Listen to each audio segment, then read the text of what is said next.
Hello friends, welcome to సినీ ప్రాణి channel. So ఇవాళ మనం మాట్లాడుకోబోయే టాపిక్ వచ్చేసి లెజెండరీ కె విశ్వనాథ్ గారు అండ్ అనదర్ లెజెండ్ చిరంజీవి గారి కాంబినేషన్లో వచ్చిన 3 సినిమాల గురించి. సో వీరి కాంబినేషన్లో టోటల్గా 3 సినిమాలు వచ్చాయి.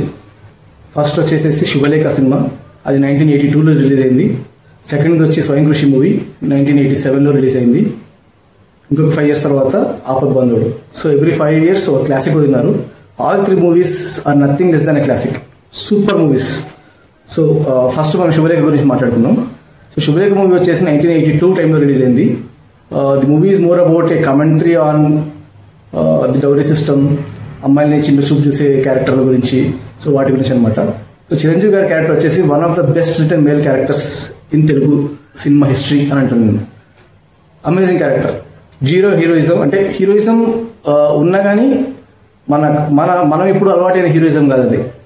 Very subtle boy next door image, చాలా బాగా రాశారు ఆయన క్యారెక్టర్ వచ్చేసి. సో అందులోనూ ఆయన పర్ఫార్మెన్స్ సంబంధించి ఎలివేట్ చేసేలాగా ఆయనకి ఆల్మోస్ట్ మంచి కామెడీ బిట్స్ ఉన్నాయి, ఎక్సలెంట్ డాన్స్ బిట్స్ ఉన్నాయి, ఎమోషనల్ పార్ట్, ఎవ్రీథింగ్ అన్ని సూపర్గా కుదిరినాయి ఆ సినిమాకి. సాంగ్స్ కూడా అల్టిమేట్గా ఉన్నాయి. ఎస్పెషల్లీ చిరంజీవి గారి, ఇప్పుడు మనం సాగర్ సంగమం, మనకందరికి సాగర్ సంగమంలో కమల్ హాసన్ గారి సీన్లు గుర్తుంటాయి. అంటే బేసిక్గా డిఫరెంట్ డాన్స్ ఫామ్స్ చేసి చూపించి ఆయన ఎక్స్ప్లెయిన్ చేసే సీన్ ఉంటుంది. అది ఆల్మోస్ట్ అందరికి గుర్తుండే సీన్.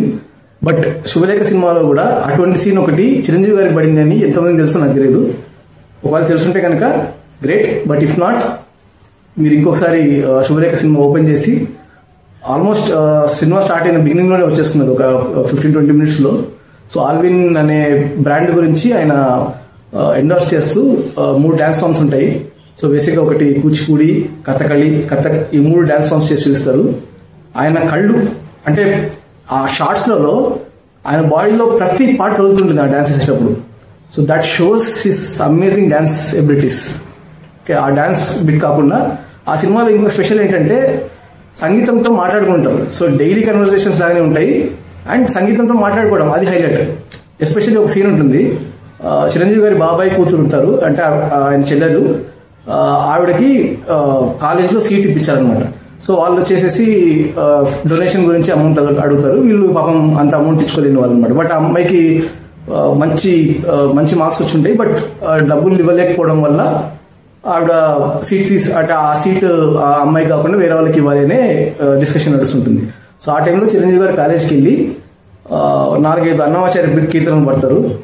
పాడి అటెన్షన్ గ్యాదర్ చేసుకుని వాళ్ళతోటి ఇలా ఈ అమ్మాయి మంచి టాలెంట్, అంటే మంచి మార్క్స్ వచ్చినా కానీ సీట్ రావట్లేదు అని చెప్పేసి మాట్లాడేసరికి ఆ ప్రిన్సిపల్ గారు కూడా ఆయన పిలిచి ఆవిడకి సీట్ ఇప్పిస్తారు.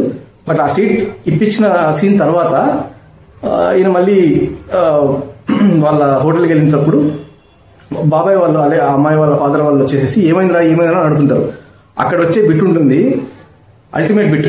ఓకే, ఆయన మ్యూజిక్ ఆలాపన వస్తూ ఉంటుంది. ఆలాపనతో పాటు ఆయన ఏం జరిగింది అనేది కన్వే చేస్తుంటారు. So that is an ultimate bit.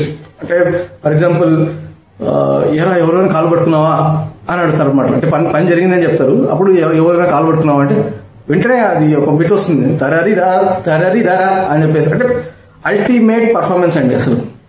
So అటువంటి ఎక్సలెంట్. ఓకే, సో శుభలేఖ మూవీ ఎందుకు అంత హిట్ అయింది అంటే బేసిక్గా very very down to earth conversations, మనం ఇంట్లో మాట్లాడుకుంటున్నట్టు క్యారెక్టర్స్ ఉంటాయి.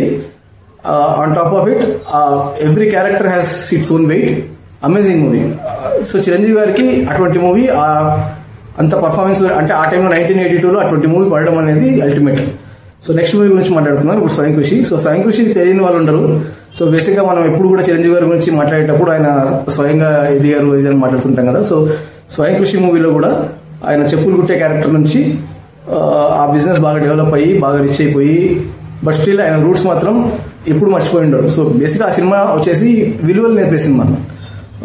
కమిట్మెంట్ వచ్చేసి ఆల్మోస్ట్ ఆయన ఒక చెప్పులు కుట్టే అతన్ని పిలిపించుకొని వాళ్ళ బాడీ లాంగ్వేజ్ ఎలా ఉంటుంది, ఆ చెప్పులు కుట్టేటప్పుడు వాళ్ళు ఫస్ట్ కత్తి పట్టుకోవడం కానీ, ఆ చెప్పుని 2 కాళ్ళ మధ్యలో పెట్టుకోవడం కానీ, సో ఇలా ప్రతి చిన్న విషయాన్ని కూడా నేర్చుకొని లిటరల్గా ఒక చెప్పు కుట్టే వాడు ఎలా బిహేవ్ చేస్తాడో అలాగే బిహేవ్ చేస్తూ ఆ సినిమాలో యాక్ట్ చేయడం జరిగింది.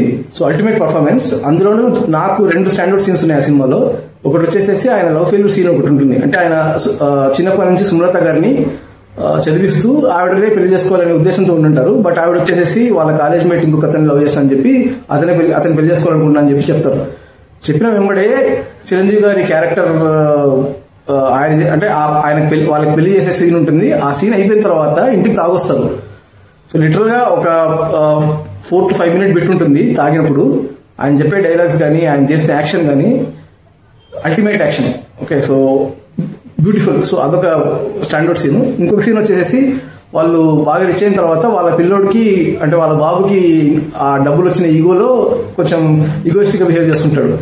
సో ఆ బాబుని వచ్చేసి నువ్వు ఒక చెప్పులు కుట్టే అతను వచ్చేసి తిడతాడు తననే మొదలు చేస్తాడు. సో అప్పుడు నువ్వు నెక్స్ట్ నీ బట్టలు కొనుక్కోవడానికి చెప్పులు కుట్టి ఆ అమౌంట్ తోనే నువ్వు బట్టలు కొనుక్కోవాలని చెప్పేసి తీసుకొచ్చి ఆ పిల్లోని తోటి చెప్పులు కుట్టించేసి ఉంటుంది. Very emotional scene.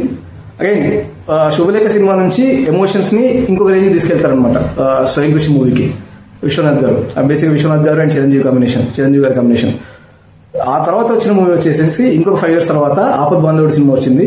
ఆపద్ బాంధవుడు తోటి ఇంకా ఎమోషన్స్ అనేవి ఇంకో పీక్ లెవెల్లో తీసుకెళ్లిపోతారనమాట. సో లిటరల్ గా ఆ సినిమాలో 4-5 ఎమోషనల్ బిట్స్ ఉంటాయి. అల్టిమేట్ బిట్స్ అవన్నీ కూడా. ఒక సీన్ వచ్చేసి బేసిక్ గా ఆయన్ని జంధ్యాల గారు చిన్నప్పటి నుంచి పెంచుంటారు. ఈ చిన్న అంటే ఇతనికి వాళ్ళ పేరెంట్స్ ఎవరు లేనప్పుడు అతనే కొంచెం ఆశ్రయం ఇచ్చి అంటే జంధ్యాల గారు ఇతనికి ఆశ్రయం ఇచ్చి అతన్ని పెంచుంటారు అనమాట. సో ఆ దీంతో చిరంజీవి గారు ఆయన సొంత ఆవులను అమ్మేసేసి వాళ్ళ అంటే జంధ్యాల గారి కూతురి పెళ్లికి అని చెప్పేసి అమౌంట్ తీసుకొని ఇచ్చుంటారు. అంటే తెలియకుండా నిర్మల గారి చేతి ఇప్పించుంటారు. అది జంధ్యాల గారికి తెలుస్తుంది. బేసిక్ గా తెలిసిన వెంబడే అతని బుక్స్ ని అంటే అతను రాసిన పుస్తకాలని చిరంజీవి గారికి అంకితం ఇస్తా కాళ్ళు కడిగి ఒక పెద్ద సీన్ ఉంటుంది. ఆ సీన్ లోనే జంధ్యాల గారు చనిపోతారు కూడా.